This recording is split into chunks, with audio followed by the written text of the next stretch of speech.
another video. And today I'm gonna show you guys my hurricane bag when I go out in the next hurricane. Comment if you want to see me go out in more hurricanes.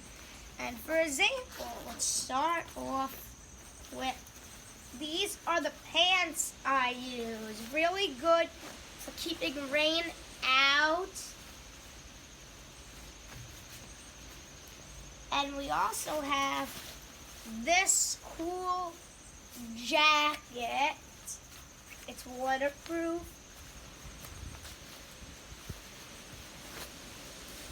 And I also have this just in case I get cold in the hurricane. It's windy today. And these are my glasses to prevent debris.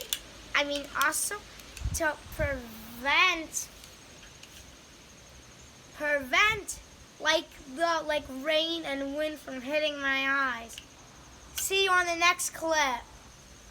What's up, guys, and welcome back to the next clip. And this is me with my gear for a hurricane. Jim Cantore, if you're watching this, you're my best weatherman.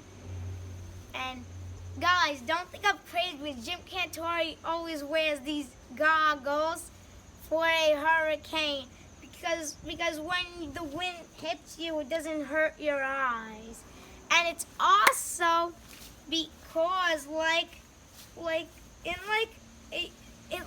it feels like 100 psi water hose is shooting you, so it stings a little. So, bye.